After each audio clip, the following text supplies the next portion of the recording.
지난주 우리 금요일이 4일 날이 이제 입춘이었습니다. 절기상으로는 이제 봄이 시작되는 날이 바로 입춘입니다. 근데 이제 어제도 그렇고 오늘도 그렇고만 눈도 오고 날씨가 좀 안 좋죠. 오랜만에 조금 추운 날씨인 것 같은데, 그런데 깜짝 놀랄 만한 일은 뭘까요? 이렇게 막 춥다가 금방 어떻게 되나요? 이제 봄이 되죠. 따뜻해지고 언제 이렇게 추웠나라고 하는 생각을 또 해보게 됩니다. 이제 봄이 되고 따뜻해지면 이제 벌레들도 많이 나오게 되겠고, 그런 생각을 하면서 이제 계절이 바뀜을 보게 됩니다. 봄이 되면 우리가 많이 하는 거가 예전에 있었죠. 나무를 심고 이렇게 했습니다. 식목일이 4월 5일이죠. 예전에는 이제 공휴일로 이제 쉬기도 했었고, 제가 이제 어릴 때도 이제 나무 심기 같은 것들을 학교에서 참 많이 했던 기억이 납니다. 근데 어느 순간부터 옛날만큼 이렇게 나무 심기를 많이 하고 있지는 않는 것 같고, 제가 좀 찾아보니까 식목일을 2006년부터는 이제 공휴일에서도 이제 제외가 되었다고 합니다. 근데 공휴일에서 제외되면 좀 잊어버리죠. 더 아무래도 그러니까 한글날 같은 경우도 공휴일에서 제외됐다가 다시 이제 돌아온 것도 잊어버리기 때문에 좀 그런 것 같습니다.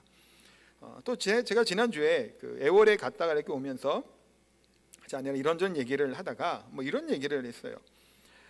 요즘 같을 때 산불 잘 나겠다라는 생각을 했습니다. 왜 이 생각을 했을까요? 억새가 바싹 말라 있는 거예요. 이렇게 오는데 저쪽 애월에서 이렇게 오고 있는데 뭐 금방 불 나겠더라고요. 조그만 불씨만 있어도 다 탈 것 같은 생각이 들면서 뭐 산불 많은 지역이 어딘가 뭐 그 얘기도 했어요. 산불 많은 지역이 어딘가요? 대표적으로 강원도 고성이죠. 네, 제가 이제 군 생활을 했던 고성입니다. 이제 고성 얘기를 하면서 이제 산불이 나는 이유에 대한 얘기를 잠깐 했어요.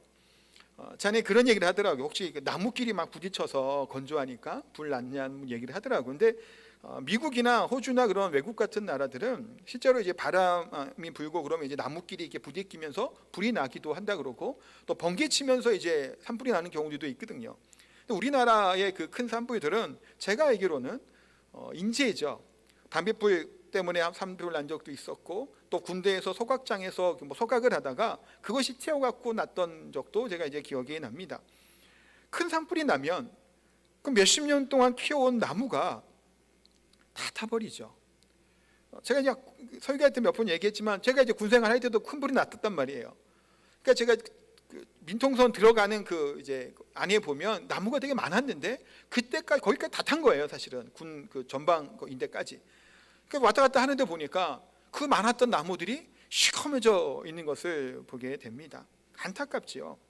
과거에 우리나라가 되게 뭐 벌거벗은 이제 그 산이었다고 그러죠. 그러다가 이제 뭐 경제 이루고 하면서 같이 뭐 이제 나무 심기 운동들을 많이 했다라고 하는 이야기를 들었었는데, 그 몇십 년 동안 키워온 나무들이 산불이 나면 순식간에 이제 타는 것을 보게 됩니다. 나무를 심는 이유는 나무가 주는 유익함 때문에 나무를 심죠. 나무를 심으면 나무 있는 것 자체, 식물 자체만으로도 사실은 좋지만, 요즘 같을 때 뭔 얘기를 많이 하나요? 뭐 재생에너지 얘기도 하고 뭐 탄소 중립 얘기도 참 많이 하는 시대잖아요. 뭐 그때 토론에서도 뭐 그런 얘기를 했긴 했지만, 탄소 중립을 하고 탄소 이제 배출가스를 좀 이제 뭐 줄이고 하는 그런 것들이 중요한 것은 사실이에요. 환경을 지켜야 되기 때문에 그렇죠. 그러니까 나무를 심는 것은 이와 같은 환경을 위해서도 이제 필요하다고 얘기를 하고, 가시수를 심는 것도 그의 이제 열매를 먹기 위해서 뭐 귤이나 뭐 사과나 뭐 그런 것들을 심게 됩니다. 그러니까 좋은 품종을 심어야 좋은 나무가 나무의 결과를 얻게 되고, 또 나무도 좀 이렇게 산소 배출을 많이 하는 우리에게 좀 유익한 나무를 그래서 심어야 된다라고도 이제 얘기를 합니다. 근데 보세요. 나무를 심어서 산소를 많이 이제 배출한다고 얘기를 하는데, 나무가 심어 놓으면 나무 자체가 산소만 잘 배출을 할까요? 그렇지 않다 그러죠. 이 나무도 산소를 먹어요. 이산화탄소만 먹는 게 아니라 일정 시간이 필요하다고 합니다. 그럴 좋은 역할을 하기 위해서는. 열매를 맺는 나무도 마찬가지죠. 이 열매를 딱 먹기 위해서는 몇 년의 시간이 필요해요. 뭐 3년, 4년 뭐 필요하지 않나요? 그때가 돼야 열매를 거둘 수 있고 먹을 수 있습니다. 그러기에 나무를 심고 난 다음에 시간이 좀 필요한 것이고, 인내함을 심을 가지고 물을 주기도 하고 비료를 주기도 하고 뭐 약을 치고 하면서 잘 보살피게 됩니다. 근데 이처럼 우리들의 삶에서도 나무를 심는 것처럼 우리들의 수고함과 애씀과 노력하는 것, 달려가는 이 인생의 그런 여러 가지 것들이 있죠. 그런 애씀이 때로는 어떤가요? 참고 기다려야 될 때가 있어요. 금방 열매를 맺지 못하고 금방 성과가 나지 않는 것들을 보게 됩니다. 물도 줘야 되고 가꿔야 되고 우리의 인생을 이렇게 준비해야 될 때가 있습니다. 그런데 그렇게 인내를 하고 기다려야 된다라고 얘기를 하지만 막상 그런 삶의 현장 앞에서 그 현실에 맞닥뜨리게 될 때는 그걸 이렇게 인정하고 조금 더 기다리자라고 하는 것이 쉽지가 않습니다. 그러니까 바울이 오늘 갈라디아 성도를 향해서 뭐라고 얘기하나요? 9절 말씀 한번 다시 볼까요? 9절입니다. 우리가 선을 행하되 낙심하지 말지니 포기하지 아니하면 때가 이름에 거두리라. 낙심하지 말라고 말씀합니다. 낙심이 뭔가요? 그냥 말 그대로 낙심하면 마음이 떨어진 거겠죠. 이 우리의 마음 상태, 만사에 의욕이 없는 상실한 상태라고 해야 될까요? 그런 걸 보통 우리가 낙심이라고 얘기를 합니다. 낙심한 자들의 특징이 뭘까요? 교회도, 믿음도, 예수도 다 번거롭고 귀찮고 싫다는 겁니다. 그냥 포기하고 싶은 마음이 드는 것이 낙심한 사람들의 모습이죠. 어쩌면 우리도 그런 것들을 경험해 보신 분들도 계시겠죠. 깊은 낙심에 빠져 있는, 또 아니면 내가 낙심에 빠져 있지는 않았어도 주변에 어떤 지체가, 우리 성도가 정말 잘하던 성도가 낙심하여서 실족하는 것들 또한 보게 됩니다. 그런데 낙심하는 분들의 공통점 중에 하나는 뭘까요? 그냥 열심히 아무것도 안 하는 사람들은 낙심 잘 안 해요. 그런데 예배도 잘 드리고 봉사도 잘 하고 기도도 좀 하고 그런 분들이 오히려 더 낙심을 잘하게 돼요. 왜냐하면 내가 수고하고 애쓴 거에 대한 기대하는 것들이 있죠. 근데 기대하는 것들에 대해서 이제 충족되지 못하게 될 때 우리는 낙심하게 되는 것을 보게 됩니다. 그래서 이렇게 하다가 못된 생각까지 이르게 되나요? 그냥 편하게 살자, 그냥 적당히 하자, 그래서 그냥 예배만 드리면 되지 라고 하는 상태에 처하게 되는 것을 보게 됩니다. 유대인들이 하는 이야기, 이 안에 있는 이제 이야기 중에서 이런 이야기가 있다고 합니다. 어떤 악마가 있었는데 악마가 죽을 때가 다 된 거예요. 그래서 평소에 사용하던 물건들을 이렇게 진열해 놓고 이제 판매를 이제 합니다. 근데 판매하는 것들 중에서 여러 가지가 있었을 거 아니에요. 근데 가장 보잘것없고 되게 오래돼 보이고 좀 이렇게 볼 때는 이제 별로 쓸모 없어 보이는 물건이 하나 있었대요. 근데 가까이서 가 보니까 이게 제일 비싸다라는 거예요. 왜 이것이 비싼가라고 봤더니 그 물건의 이름이 낙심이라고 하는 물건의 이름이었다는 겁니다. 그만큼 이 낙심을 많이 사용했다라는 거죠. 오래되고. 뭘 의미하는 걸까요? 우리 인생 가운데 우리가 살아가는데 우리에게 가장 어렵고 힘들게 하는 것은 고난이 아니라는 겁니다. 환난이 아니라는 거예요. 뭐라는 걸까요? 낙심이라는 거예요. 그걸 우리를 더 힘들게 한다라고 이야기를 합니다. 박윤선 목사님이라고 이제 성경학적으로 이제 신학자인 분이신데 그분이 이런 얘기를 하셨습니다. 사람이 낙심하는 것은 하나님을 의지하지 않고 다른 것을 의지하는 교만이다라고 이야기를 합니다. 이게 무슨 의미일까요? 우리가 해야 될 일만 하게 되면 괜찮다라는 거예요. 근데 낙심하는 경우들은 우리가 할 수 없는 일을 하려고 할 때, 우리 힘으로 하려고 할 때 낙심하는 경우들이 많다라고 이제 이 목사님은 이제 이야기하기도 했습니다. 때로는 우리가 낙심하게 될 때가 있지요. 대표적으로 낙심했던 믿음의 인물 중에 누가 있나요? 엘리야가 있습니다. 엘리야는 정말 열심히 했죠. 엘리야는 선지자의 대표이잖아요. 그 많은 일들을 하고 그 악했던 아합 왕이 다스렸던 그때에 북이스라엘에서 수많은 하나님의 이적들을 또 하나님의 말씀을 전했던 사람이 엘리야입니다. 근데 엘리야가 낙심하죠. 나 그냥 데려가 달라고까지 얘기합니다. 왜 이렇게 낙심을 했을까요? 그렇게 애쓰고 노력하고 하늘에서 하나님께 기도했더니 불이 내려왔는데도 불구하고 변화가 없는 거예요. 바뀌어지지가 않는 겁니다. 그러니 깊이 낙심을 하는 거예요. 오늘 본문에 사도 바울이 갈라디아 성도를 향해서 낙심하지 말라는 겁니다. 근데 갈라디아 성도들하고 이 바울하고의 관계가 어떤 관계였을까요? 굉장히 가깝고 좋은 관계고, 무슨 관계냐면, 우리가 이제 성경 아시는 분들은 아시겠지만 바울이 전도 여행을 갑니다. 1차 전도 여행을 갈 때 이제 갈라디아 지역에 먼저 복음을 전해요. 그래서 바울로부터 이제 복음이 들어가게 되고 믿고 회심하는 이거 교회가 막 세워지는 일이 생기는 겁니다. 갈라디아 지역이라 하면 지금의 터키 지역이에요. 참고로 이렇게 아시면 좋겠어요. 그 지역에 복음을 전한 거예요. 그런데 바울이 이제 갈라디아서를 쓰면서 고백하는 게 뭐냐면, 나에게는 여러분들에게, 당신들에게 이제 당신들이 보일 때 나에게는 핸디캡이 있고 어려움이 있었다. 그럼에도 불구하고 나를 그렇게 천사처럼 잘 맞이해 준 것에 대해서 감사하는 내용이 나옵니다. 그러니까 바울에게는 뭔가 복음을 전하는 자의 모습으로서 좋지 않은 질병이 있었을 것으로 그래서 얘기를 합니다. 우리가 성경을 통해 아시죠? 바울 스스로도 3번에 걸쳐서 간절하게 하나님께 기도했는데 하나님이 고쳐주시지 않은 거예요. 다른 사람은 얼마든지 바울 통해서 고쳐지잖아요. 죽은 사람도 막 살아나고. 그런데 바울 자신에게 있는 이 질병은 고쳐지지가 않는 겁니다.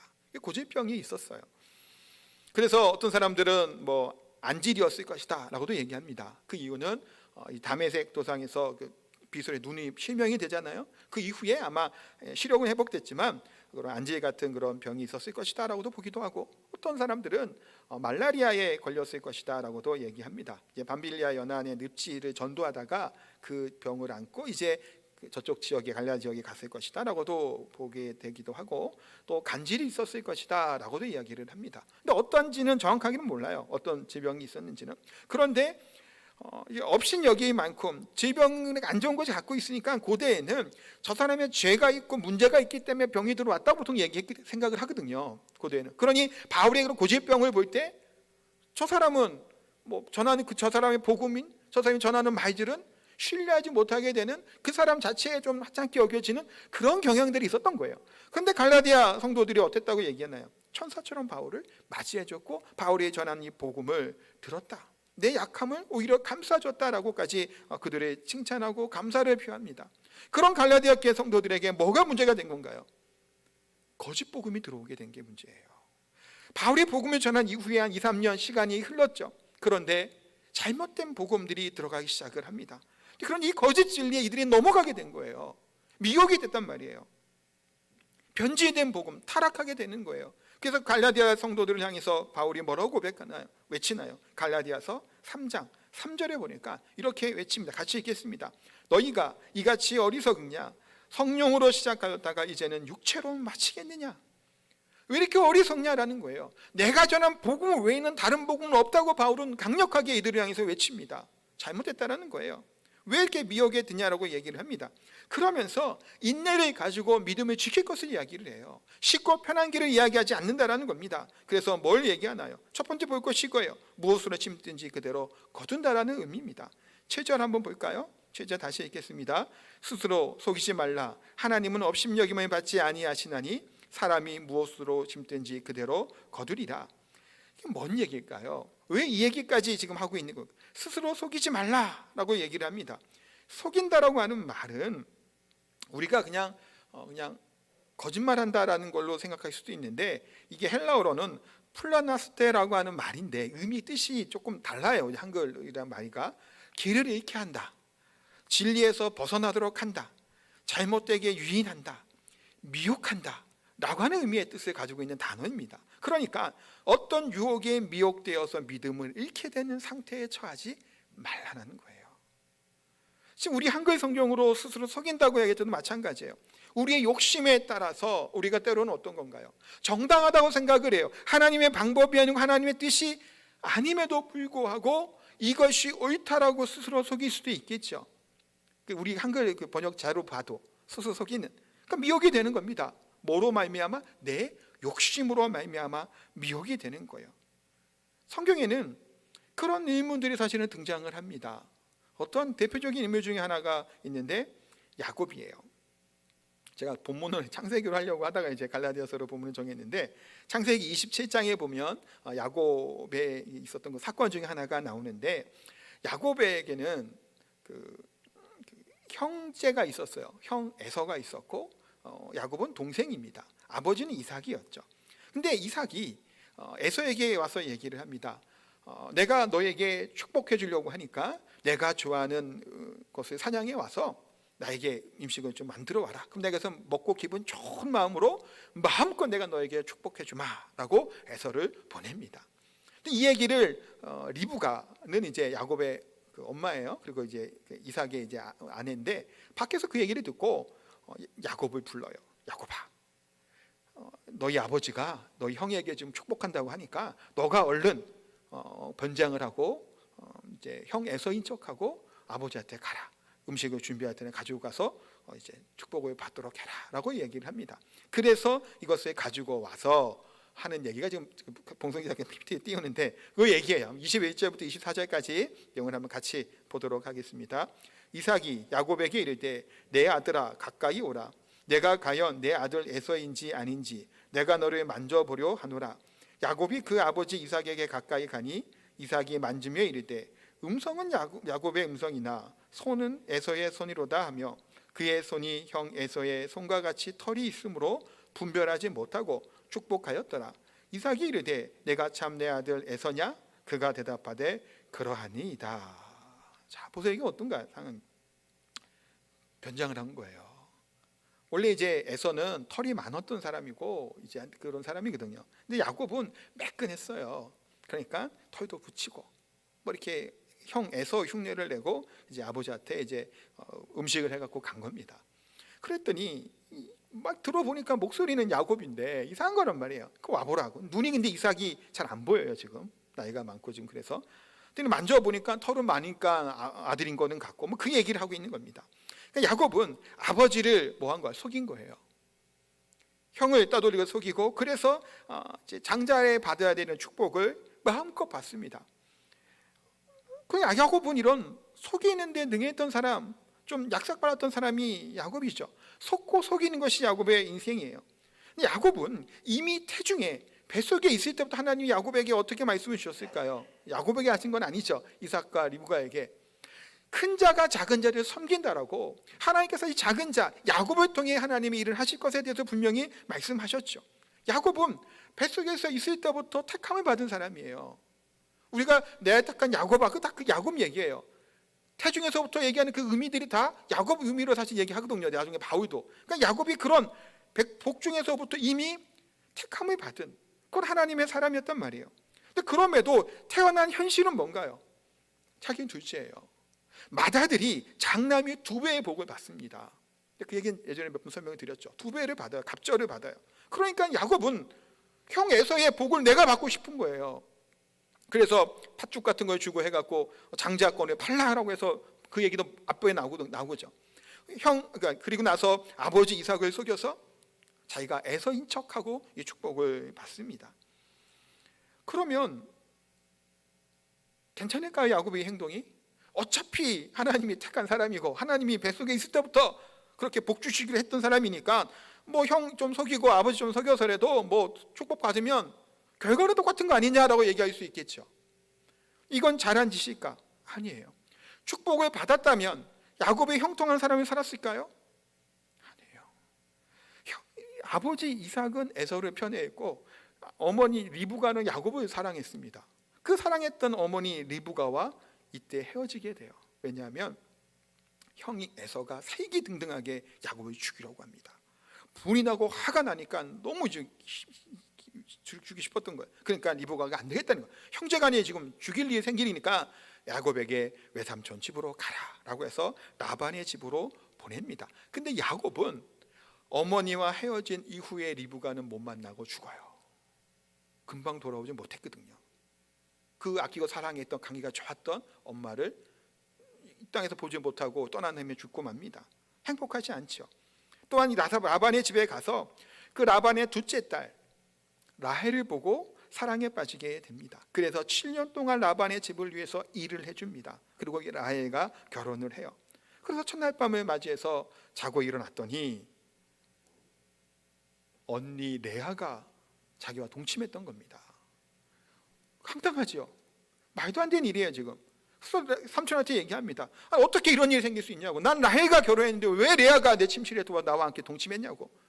그랬더니 우리는 어쩔 수 없다는 속임을 당한 거예요. 그래서 어떤 상황이 된가요? 눈이 어두운 이삭을 야곱이 어떻게 했죠? 속였죠. 앞이 잘 안 보인다고. 마찬가지로 깜깜한 밤에 앞을 분간하지 못할 때 삼촌 라반이 야곱을 속여서 큰 딸을 보내준 겁니다. 그 이후에 야곱은 7년 동안 또 일을 해요. 라헬과 결혼하기 위해서 14년을 일을 하게 되죠. 그런 이들이 있은 다음에 또 속임수를 당하고 틈삭 때문에 또 문제가 생긴 이들이 그 후에 야곱에게 있게 됩니다. 어떤가요? 속인 대로 속임을 당한 거예요.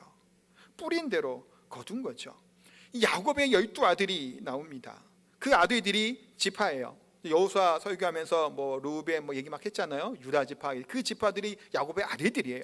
야곱의 이름이 이스라엘로 바뀌게 되거든요. 그러니까 야곱으로부터 이스라엘 민족이 어찌 보면 시작될 수 있는데, 그런데 야곱이 사랑했던 라헬의 아들을 편애하고 예뻐했어요. 그 아들의 이름이 요셉입니다. 요셉을 편애하고 사랑하니까 다른 형제들이 어땠을까요? 요셉을 미워하고 싫어하는 거예요. 죽이려고 그러죠. 죽이려고 했다가 야곱의 애굽으로 팔려가는 일이 생깁니다. 이 아들들이 야곱에게 와서 뭐라고 할까요?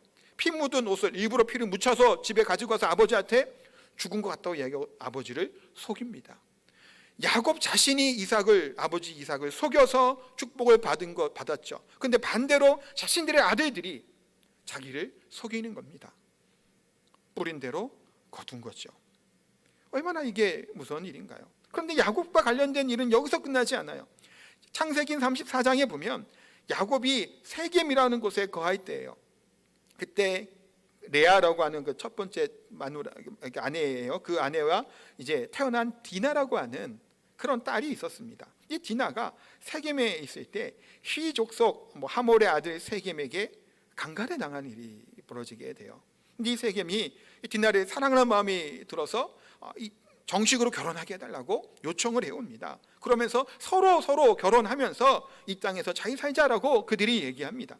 그때 야곱의 아들들이 세겜과 그의 아버지 하몰을 속이는 일이 일어나게 되는데, 이게 14절부터 17절에 나오는 말씀이에요. 한번 보도록 하겠습니다. 야곱의 아들들이 그들에게 말하되 우리는 그러하지 못하겠노라. 할례 받지 아니한 사람에게 우리 누이를 줄 수 없노니 이는 우리의 수치가 됨이니라. 그런즉 이같이 하면 너희에게 허락하리라. 만일 너희 중 남자가 다 할례를 받고 우리같이 되면 우리 딸은 너희에게 주며 너희 딸을 우리에게 데려오며 너희와 함께 거주하여 한 민족이 되려니와 너희가 만일 우리 말을 듣지 아니하고 할례를 받지 아니하면 우리는 곧 우리 딸을 데리고 가리라. 얘기가 뭔가요? 할례 받아라. 그러면 내 동생 너희들에게 줄게. 너희들 딸들 데리고 오고 우리가 한 민족이 되자. 하는 건 진짜인 거 하잖아. 속인 거예요.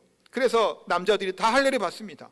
할례 받으면 움직이지 못하죠. 제일 앞으로 한 3일쯤 되었을 때 야곱의 아들 시몬과 레위가 칼을 들고 가서 그들 다 모두를 다 죽여요. 남자들을. 그리고 나머지 아들들이 다 같이 올라가서 재물들을 약탈하고 빼앗아옵니다. 어떤가요? 괜찮은가요? 자기 동생 디나가 먼저 당했잖아요. 그러니 보복하는 것 괜찮은가요? 고대시대에 보복할 수도 있다 생각할 수도 있겠죠.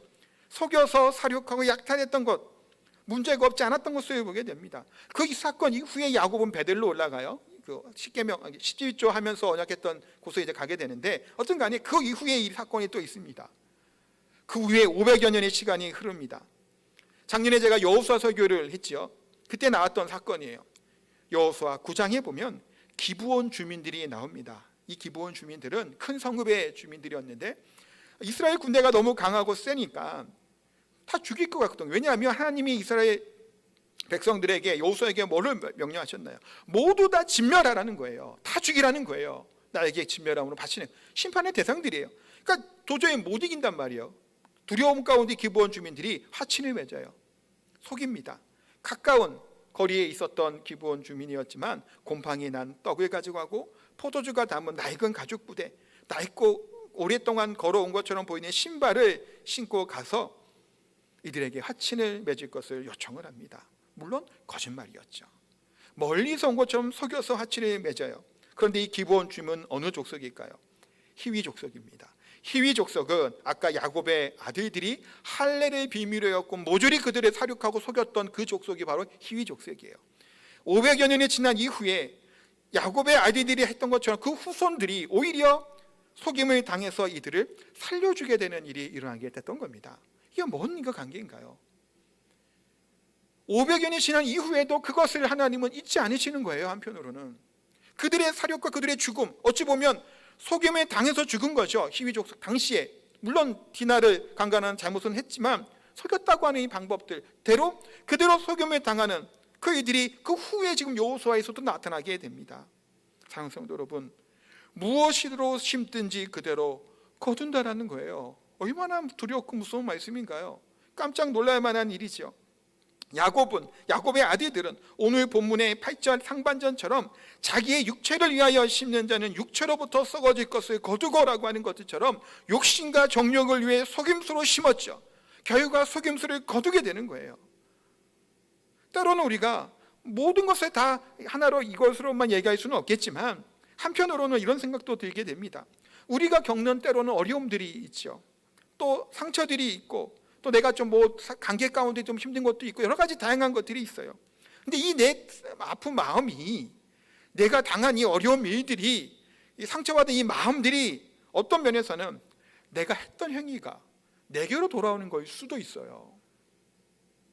내가 한 대로. 왜냐하면 심는 대로 거두는 거예요. 악함을 심었고 불의를 심었다면 내가 그 불의를 또 나중에 당하는 일이 생기게 됩니다. 그렇기 때문에 우리가 어려운 상황 가운데 힘든 상황에 처할 때 가장 먼저 해야 될 것은 누구를 탓하고 원망하는 것보다 스스로 내가 하나님 앞에 나를 돌아보는 거예요. 내가 나 앞에 어찌해야 됐네, 내가 어떠했는지. 그러면서 이 문제를 하나님께 나아가는 것이죠.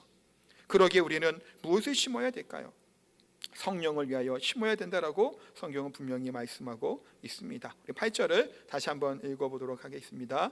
자기의 육체를 위하여 심는 자는 육체로부터 썩어질 것을 거두고 성령을 위하여 심는 자는 성령으로부터 영생을 거두리라. 아멘. 우리가 하나님을 믿고 신앙생활을 하고 믿음을 갖고 살아가죠. 그때 우리들에게 알게 되는 성령으로부터 심어야 될 게 뭘까요? 무엇을 바라고 우리가 심고 살아가야 될까요? 우리는 잘 압니다. 우리 인생의 우선순위가 뭘까요? 먼저 그 나라와 그 의를 구해야 된다는 것을 당연히 알죠. 우리가. 그럼 그것을 구하며 살아가고 있나요? 하나님의 뜻을 행하는 자는 복되다고 하시는데 그 복된 인생에 살아가고 있습니까? 가장 위대한 명령이 뭘까요? 가장 위대한 명령, 지상 대명령이라고 얘기합니다. 복음을 전하는 거예요. 가장 위대한 계명은 뭘까요? 사랑하며 사는 것이죠. 이웃 사랑하는 겁니다. 이 두 가지의 큰 계명들 지키고 살아가고 있나요? 이 순종하며 살아가고 있냐라는 거예요. 이 예수님을 향한 이 뜻과 하나님에 대한 뜻과 예수님을 향한 이 목적을 가지고 우리가 성취하며 살아가고 있는지 우리가 다시는 돌아봐야 됩니다. 그렇기 때문에 성령을 위한 삶을 살 때는 때로는 어떤가요? 더디어요. 힘들단 말이에요. 좁은 길이에요. 또한 열매가 맺혀지지 않은 것처럼 느낄 때가 많단 말이에요. 엘리야가 왜 낙심을 했나요? 아까 말씀처럼 그렇게 애쓰고 수고했음에도 불구하고 결과로는 되는 게 없는 거예요. 별수를 다 쓰고 그렇게 애쓰고 했는데 아무것도 변함이 없어요. 오히려 색이 등등해서 자기를 죽이러 간단 말이에요. 낙심해버린 거예요. 열매가 없는 것처럼 보이죠. 너무나 더디죠. 근데 하나님이 엘리야에게 무슨 말씀을 했나요? 아무도 없는 거죠. 외롭고 고독한 간에 혼자 싸우는 것 같은데 하나님의 선지자들이 여전히 남아있었던 거예요. 하나님의 계획 가운데 임직이 계신 것들을 경험하게 된 겁니다. 다시금 엘리야가 일어나지요. 거기에 아직 우리가 결과가 없다고 할지라도 낙심하지 마시기 바랍니다. 지금 현재 우리 가운데 보상이 없는 것 같고 열매가 없는 것 같이 할지라도 낙심하지 마시기 바랍니다. 우리의 인생의 밭에 선한 씨앗을 뿌린다면 주께서 그 자체만으로도 기뻐하신다라는 거예요. 우리는 결과를 중요시 여기잖아요. 근데 하나님의 결과를 중요한 것이 아니라 그 과정을 중요하게 여기십니다. 왜냐하면 결과는 누구에게 속한 거예요? 하나님께 속한 거예요. 내가 이 결과를 놓고 어떻게 할 수는 없습니다. 다만 선한 것을 뿌리고 심고 가꾸는 일을 우리가 해야 될 일이죠. 그 과정 가운데 하나님은 이것을 받으시는 거예요. 착하고 충성된 종이라고 우리를 여기신다고 분명히 말씀하고 있습니다. 다윗의 인생을 보세요. 처음에 다윗이 쫓겨다닐 때, 사울 왕으로부터 도망 다닐 때 다윗이 어땠나요?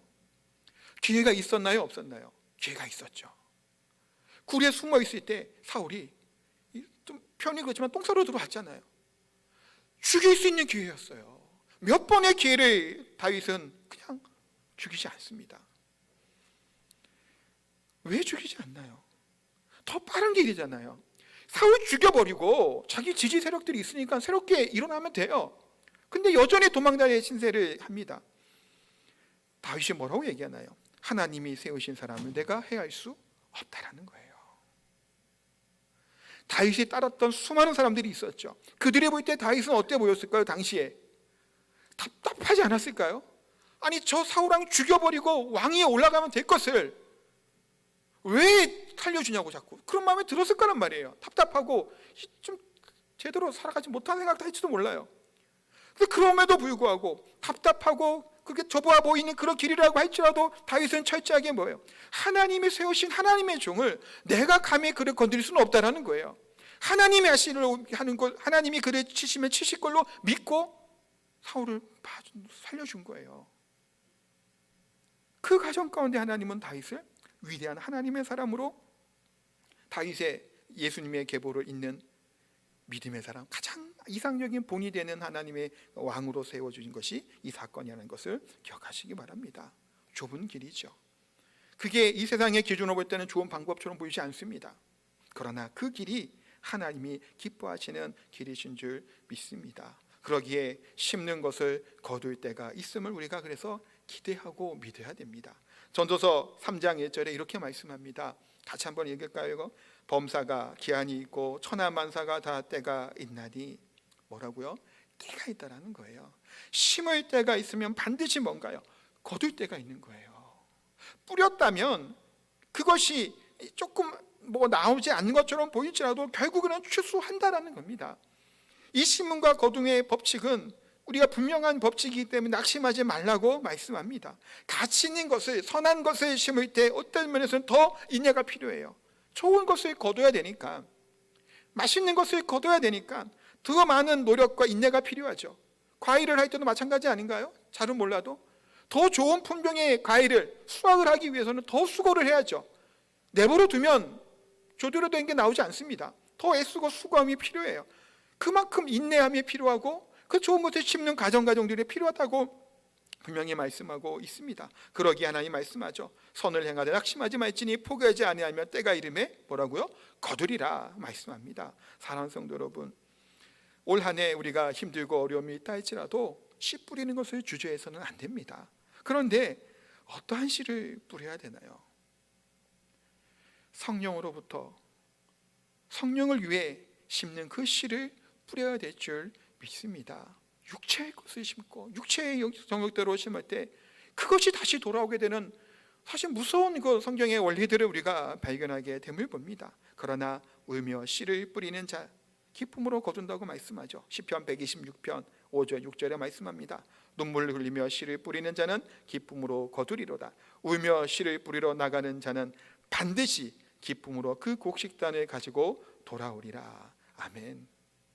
반드시 거둘 것에 대해서 말씀하고 있습니다. 사랑하는 성도 여러분, 말씀을 마무리합니다. 바른 것을 심었다라면, 성령으로부터 우리가 이것을 심었다면 절대로 낙심하지 마시기 바랍니다. 절대로 하나님은 우리를 실망시키시지 않으시죠. 우리의 노력과 애씀이 때로는 좋은 결과가 나지 못할 때 있어요. 우리는. 그러나 우리 하나님은 신실하신 하나님이시죠. 우리를 실망시키시는 분이 아니십니다. 그러기에 선한 것을 심었다면 그것이 조금 더딜지라도 하나님은 반드시 좋은 열매로 우리를 갚아주실 것이라고 분명히 말씀하고 있습니다. 그러기에 신실하신 하나님을 신뢰함으로 더딜지라도 미련해 보일지라도 좁은 길이라고 할지라도 선한 것을 심는 온 한 해가 되시기를 예수님의 이름으로 축복하고 기도합니다. 우리 찬양하겠습니다. 우리 하나님 한 번 더 나를 신실하신 하나님 찬양하도록 하겠습니다.